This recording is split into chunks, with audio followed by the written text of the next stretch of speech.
Hello guys, welcome to my YouTube channel. उम्मीद करते हैं कि आप सभी लोग स्वस्थ एवं मस्त होंगे और आप लोगों की जो एग्जाम की जो तैयारी होगी बहुत ही शानदार लाजवाब चल रही होगी। प्यारे साथियों, आप सभी लोगों के बीच हम जो है लगातार प्रैक्टिस सेट ला रहे हैं आपके यूपी पुलिस होमगार्ड और जो है आप कर रही है आप लोगों के लिए, ताकि आप लोगों का एक भी अंक कहीं से छूट ना पाए। तो चलिए आज हम लेकर आए हैं सेट नंबर 3 और सेट नंबर 3 में बात करते हैं वो है हमारे सामान्य हिंदी से प्रश्न बना है और हिंदी का आप लोगों को पता होना चाहिए कि जो पूछता है पेपर में वो कांस्टेबल है। तो शुरू करते हैं आज के अपने प्रश्नों के साथ सेशन को।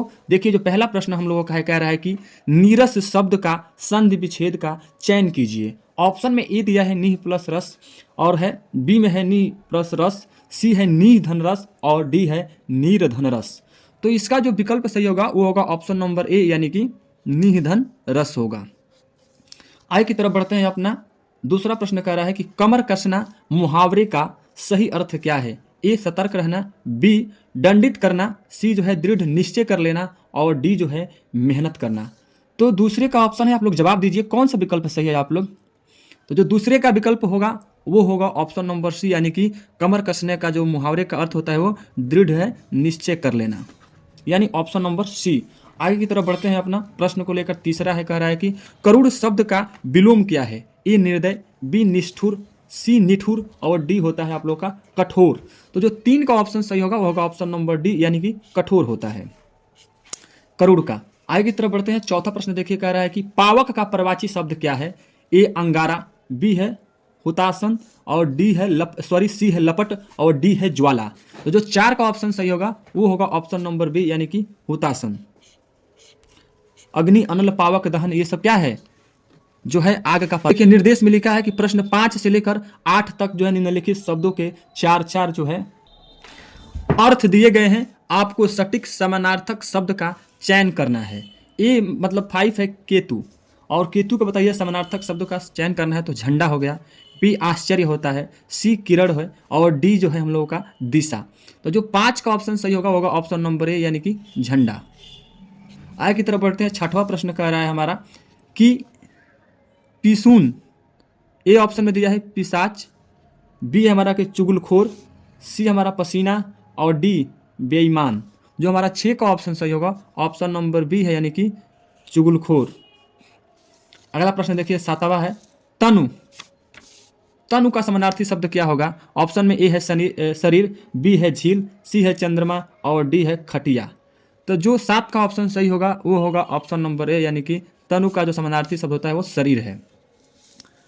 अब देखिए अगला प्रश्न हमारा कह रहा है, निर्देश में दिया गया है कि 8 से 10 तक के निम्नलिखित प्रश्नों के शब्दों की सही वर्तनी को चिन्हित करना है, यानी कौन सा सही है।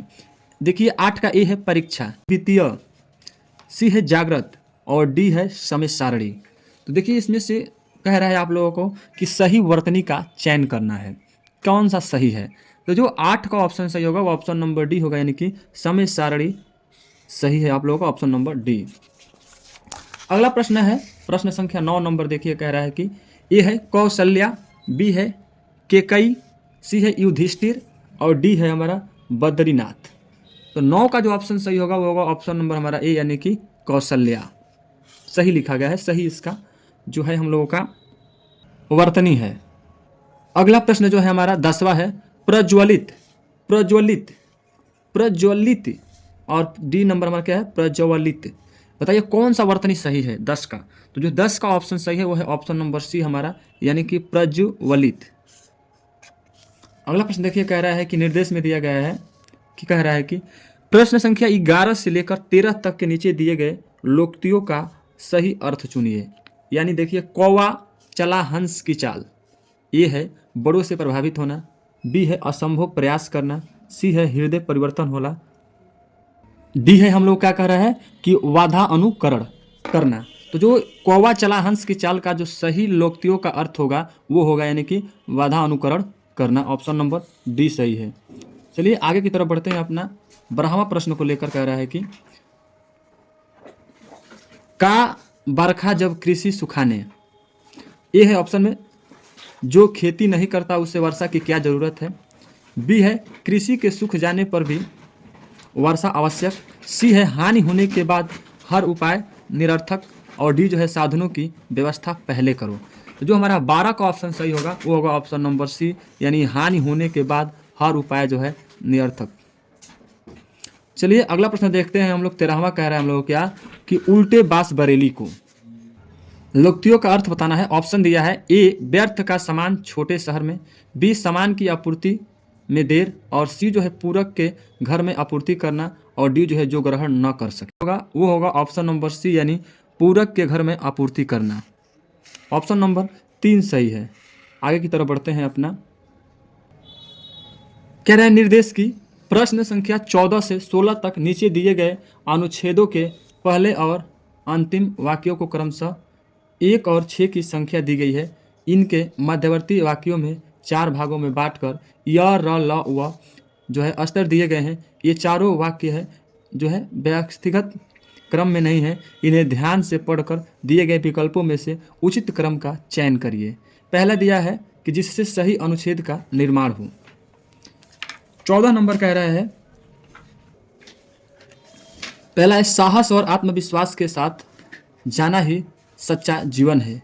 यह ऐसे व्यक्ति के सामने पहाड़ भी अपना सिर झुका लेते हैं। र कह रहा है कि एक बार असफल होने पर भी नई उमंग, नए विश्वास एवं नए साहस से फिर प्रयत्न करता है। ल कह रहा है कि और दूसरा उसके पास तक नहीं फटकती। वह है साहसी व्यक्ति कभी भी अपना कर्म नहीं छोड़ते। 6वां देखिए, ऐसे व्यक्ति ही अपने राष्ट्र एवं समाज के नेता होते हैं। ऑप्शन में ए दिया है ल य र व, बी है य ल र, और सी है व र य ल, और डी है र ल व य। तो जो हमारा ऑप्शन होगा 16 का वो होगा ऑप्शन नंबर ए यानी कि ल य र व। चलिए आगे की तरफ बढ़ते हैं अपना 15वां प्रश्नों के साथ। कह रहा है पहला इसमें दिया है कि मानो सिंध में उठाने वाली स्मृति तरंगे यह है जो कभी हमारे थे। र है पर वे अपनी मुख्य भाषा में एक संदेश हमें दे जाती है। ल है और उन क्षणों को। वह है कल के विषम तट से टकराकर जो है विलीन भले ही हो जाए, और जो है 6 नंबर में लिखा है कि पुनः जीवित सा कर जाती है। ऑप्शन में दिया है कि ए दिया है कि ल य र व, बी है र ल व य, सी है व र ल य, और डी है य व र ल। तो जो हमारा ऑप्शन नंबर 15 का होगा वो होगा ऑप्शन नंबर हमारा डी यानी कि य व र ल। चलिए 16 का देखते हैं। पहला कह रहा है कि भूधर और सागर के बीच अपनापन खोजने में सरिता को जो कठिनाई होती है। यह कह रहा है कि वह बेचारी बार बार अपने गंतव्य को भूलती सी पिछड़े खाकर लौट जाना चाहती है। ल मरुस्थल की आनत प्यास बुझाने के लिए वह इसे आज तक कोई नहीं जान पाया। देखिए इसका है कि पर कह रहा है कि स्वयं अपनी ही बनाई तटों की करा में बहन के लिए विश्वास है। यानी कि ऑप्शन दिया है ल य ल र, बी है य व र ल, सी है र ल य व, और डी है ल र व य। जो 16 का ऑप्शन है हम लोगों का वो है ऑप्शन नंबर हमारा ए यानी कि ल य ल र। अगला प्रश्न देखिए। कह रहा है कि निर्देश जो दिया गया 18 से 20 तक के नीचे दिए गए वाक्यों में से कुछ त्रुटियां और कुछ ठीक हैं। त्रुटि वाले वाक्यों के जिस भाग में त्रुटि हो उसके अनुरूप अक्षर को क्या करना है, छांटना है। यानी ए बी सी में से उत्तर चुनिए। यदि वाक्य में कोई त्रुटि न हो तो डी वाले विकल्प को चुनिए। 17 नंबर देखा रहा है कि प्राण वायु पर नियंत्रण करने की, यानी ए है, देखिए ए ये रहा, विधा को जानने वाला शरीर और मन की, ये बी रहा। अब देखिए प्रत्येक क्रिया पर नियंत्रण रख सकने की क्षमता से सुसमानत हो जाता है, ये रहा सी आप लोगों का, और कोई त्रुटि नहीं है, ऑप्शन डी है। तो जो 17 का ऑप्शन होगा वो होगा ऑप्शन नंबर सी हम लोगों का, यानी कि क्षमता से सुसम्मानित हो जाता है, ऑप्शन नंबर सी। 18 नंबर देखिए, उसका व्यक्तित्व आकर्षण है, ए रहा। वह मधुर भाषी है, बी रहा। और उसकी जिद पर तो लक्ष्मी निवास करती है, यानी जिह्वा पर, ये जिह्वा है, जिद नहीं है, जिह्वा पर तो लक्ष्मी निवास करती है। और सी है कोई त्रुटि नहीं है, डी रहा ये। तो जो 18 का ऑप्शन सही होगा वो होगा ऑप्शन नंबर हमारा सी, यानी कि उसकी जिह्वा पर तो लक्ष्मी निवास करती है। आगे की तरफ बढ़ते हैं हम लोग। 19वां है, छायावादी कवि श्री महादेवी वर्मा ने ये रहा केवल काव्य की रचना नहीं की। बी है, वह सफल गद्य लेखक भी थी। ये रहा सी, कोई त्रुटि नहीं है। डी, तो जो इसका ऑप्शन सही है 19 का, वो है ऑप्शन नंबर हम लोगों का ए, यानी कि छायावादी कवि श्री महादेवी वर्मा ने। चलिए अगला प्रश्न है 20वां। 20वां प्रश्न देखिए, कह रहा है कि शिव का तांडव भी उतना ही है मनोहरी है जितना कि, ऑप्शन में दिया ए रस का, बी महारस का, सी है लस्प का और डी है उल्लास का। जो हमारा 20 का ऑप्शन सही है वो है ऑप्शन नंबर हमारा सी, यानी कि लास्प का। इस तरह से आप सभी लोगों के बीच 20 अति महत्वपूर्ण प्रश्न रहा।